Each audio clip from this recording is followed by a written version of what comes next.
और बड़ी खबर आपको बता दें, गुजरात के मोरबी ब्रिज हादसे से जुड़ा हुआ जो अपडेट इस वक्त सामने आ रहा है, ब्रिज हादसे में मरने वालों की संख्या 100 के पार पहुंच चुकी है और अब तक 177 लोगों का रेस्क्यू किया गया है।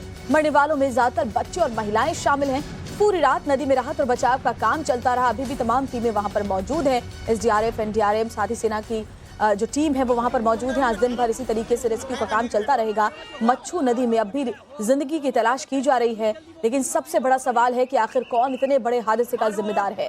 आखिर क्यों क्राउड मैनेजमेंट का कोई इंतजाम वहां पर नहीं था। आखिर क्यों इतनी बड़ी संख्या में लोग पुल पर जाते चले गए और उन्हें रोकने के लिए वहां पर कोई मौजूद नहीं था। टिकट की बिक्री होती रही और मरम्मत के बाद 5 दिन पहले जो गुजराती नववर्ष था उसी दिन से ये जो पुल है उसको खोला गया था हम लोगों के लिए। टिकट की बिक्री के बाद लोगों को वहां जाने दिया जाता था, लेकिन कल इतनी बड़ी संख्या में लोग उस ब्रिज पर चले गए और रोकने के लिए कोई भी मौजूद नहीं था। क्षमता बताई जाती है 100 लोगों की है और पहुंचे उससे 4 गुना ज्यादा, यानी 400 लोग उस ब्रिज पर उस वक्त मौजूद थे। मोरबी में रेस्क्यू ऑपरेशन आज पूरे दिन चलने का अनुमान है। तीनों सेनाओं के अलावा एनडीआरएफ, एसडीआरएफ के जवान राहत और बचाव के काम में जुटे हुए हैं। मोरबी के कलेक्टर महेश बाबू से बात की हमारे सहयोगी अमित राजपूत ने, आप सुन लीजिए।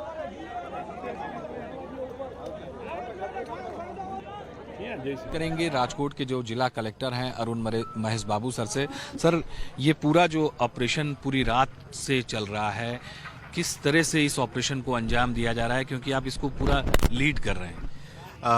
माननीय मुख्यमंत्री श्री और गृह मंत्री के सूचना के हिसाब से ऑपरेशंस, रेस्क्यू ऑपरेशंस चल रही है। हॉस्पिटल पे, सिविल हॉस्पिटल पे मोरबी कलेक्टर और उनकी टीम बैठी है और यहाँ पे राजकोट की टीम और मोरबी की टीम और सुरेंद्रनगर की टीम, तीनों टीम यहाँ पे है।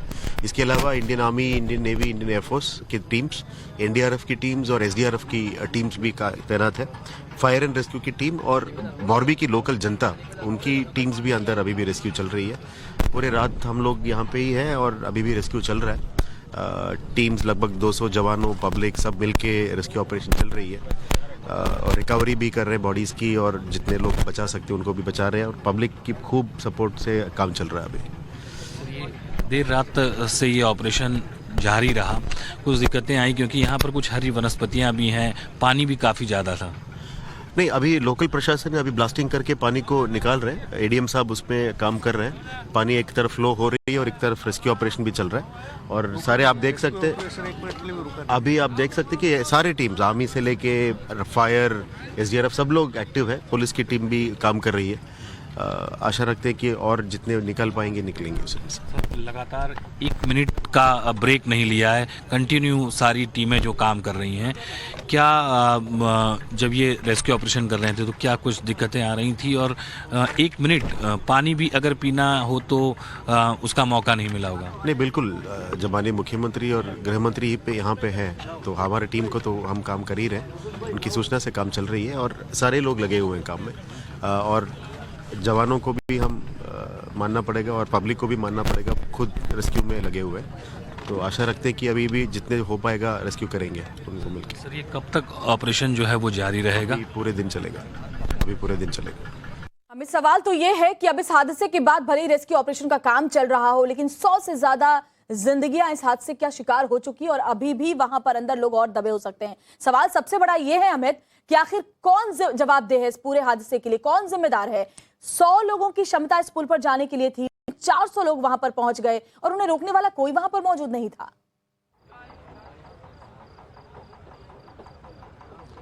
बिल्कुल, ये सबसे बड़ा सवाल है और लगातार कल से टाइम्स नाउ नवभारत इस सवाल को उठाते हुए आया है। मैं इस सवाल को दोहराऊं उससे पहले मैं थोड़े और विजुअल्स बताना चाहूँगा।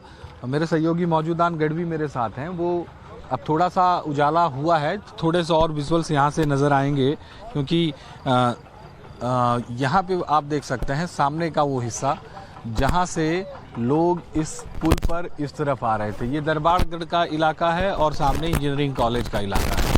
तो इस तरफ लोग आ रहे थे, इस तरफ से भी लोग जा रहे थे, आमने सामने लोग थे। 15 और 17 रुपए की टिकटें जो दी गई थी, जब पता है कि इस पुल की क्षमता इससे ज़्यादा नहीं है तो इस पे इतने सारे लोगों को कैसे जाने दिया गया, ये भी एक बड़ा सवाल है। चीफ ऑफिसर का ये कहना है कि फिटनेस टेस्ट नहीं लिया गया था, उनसे मंजूरी नहीं ली गई थी, इजाज़त नहीं ली गई थी और बिना ही इजाज़त के इस पुल को शुरू कर दिया गया था। तो ये भी एक बड़ा सवाल है कि क्यों उसे शुरू कर दिया गया जब यहाँ मोरबी नगर पालिका के चीफ ऑफिसर से इजाज़त नहीं ली जाती, फिटनेस टेस्ट नहीं कराया जाता। रिनोवेशन में ये पुल था, 4 दिन पहले ही इस पुल को खोला गया था। और चूंकि गुजरात की हम बात करें तो गुजरात में दीपावली का पर्व तकरीबन देव दिवाली तक चलता है और नया साल गुजरात में होता है। तो इस तरह की घटनाएं जब होती हैं तो जब लोग इतने बड़ी संख्या में यहाँ पर आते हैं तो क्यों उन्हें रोकने वाला कोई नहीं था। इस पुल का मैनेजमेंट करने वाली जो कंपनी है ओरेवा, वो यहाँ पर उनके अधिकारी मौजूद थे, उनके सिक्योरिटी गार्ड मौजूद थे और टिकटें भी दी गई हैं। तो टिकट देने वाले लोग भी यहाँ पर मौजूद होंगे, पैसा लिया गया है। तो ये भी एक सवाल जो है, सबसे बड़ा सवाल ये है कि यहाँ पर इतनी सारी टिकटें क्यों बांट दी गई, क्यों उन टिकटों को कम नहीं किया गया, रोका क्यों नहीं गया वहाँ पर पब्लिक को। और ये जो स्ट्रेचर्स आप देख रहे हैं, ये देर रात से यहाँ पर जैसे जैसे यहाँ पर हमारे सेना के जो जवान हैं, एनडीआरएफ के जवान हैं, जो भारतीय सेना के जवान हैं, एयरफोर्स के कमांडोज हैं, एसडीआरएफ हैं, स्थानीय लोग हैं, फायर ब्रिगेड है, नौसेना के जवान हैं, लगातार ये सारे लोग रात भर एक भी मिनट का विश्राम लिए बिना लगातार ये लोगों का जीवन बचाने में यहाँ पर लगे हुए हैं। और जो भी डेड बॉडी रिकवर होती है उसे इस स्ट्रेचर पे लाया जाता है और यहाँ से फिर उसे आगे की तरफ भेजा जाता है। तो सबसे बड़ी ये बात है कि पूरी रात यहाँ पर रेस्क्यू ऑपरेशन चलता रहा। टाइम्स नाउ नवभारत की न्यूज़ टीम भी लगातार यहाँ पर मौजूद थी और आप देख सकते हैं कि अब जैसे जैसे थोड़ा सवेरा हो रहा है तो धीरे धीरे अब यहाँ पे जो उजाला होने की वजह से यहाँ पर अब थोड़ा जो दिन पानी जो है वो भी साफ नज़र आने लगा है। और पुल जो है, ये ब्रिज की हम बात करें, केबल ब्रिज की, ये केबल ब्रिज भी अब थोड़ा साफ दिखने लगा है। साथ ही साथ रेस्क्यू ऑपरेशन जो है आप देख सकते हैं, 1-2 नहीं, कम से कम यहाँ पर 50 ऐसी बोटें हैं जो लगातार इस रेस्क्यू ऑपरेशन को अंजाम दे रही हैं। आगे एक चेक डैम बनाया गया था, उस चेक डैम को भी तोड़ा गया है, पानी यहाँ से निकाला गया है और साथ ही साथ ये हरी वनस्पतियाँ जो हैं इन्हें भी यहाँ से हटाने की प्रक्रिया जो है वो की जा रही है, क्योंकि ये हरी वनस्पतियों की वजह से रेस्क्यू ऑपरेशन में थोड़ी। भुज से हम लोग आए हैं, 4 हमारे पास ऐसी बोट हैं तो वो लगाई गई हैं अभी। और अभी भी कुछ बॉडीज़ जो हैं अंदर नदी के अंदर हैं, जो कि हम कोशिश कर रहे हैं कि अगर जो कि बेड में है उनको निकाला जा सके। फिलहाल ये क्या लग रहा है बोट के साथ साथ यहाँ पे जिस तरह से रेस्क्यू ऑपरेशन पूरी रात भी चला है, जिस प्रकार से आपकी टीम पूरे कितने लोग शामिल हुए आपकी टीम में? यहाँ पे एनडीआरएफ की टीम्स भी लगी हुई हैं, आप जैसे देख सकते हैं 9 से 10 बोट्स उनकी भी हैं, 4 बोट हमारी भी लगी हुई हैं और हम लोग के 8 कॉलम हैं जो यहाँ पर अभी ऑपरेशन में शामिल हैं। सॉरी, आपका नाम और डेजिग्नेशन? मेरा नाम मेजर गौरव बलारा है, मैं इंजीनियर यूनिट से बिलोंग करता हूँ। Thank you. देखिए यहाँ पर लगातार अभी भी रेस्क्यू ऑपरेशन की मैं बात करूं, लगातार ये रेस्क्यू ऑपरेशन जो है वो जारी है, क्योंकि अब थोड़ा सवेरा हो गया है। आप देख सकते हैं यहाँ पे ये लाइटें रात को ही लगाई गई थी जिसकी वजह से रेस्क्यू ऑपरेशन में कोई दिक्कत ना हो।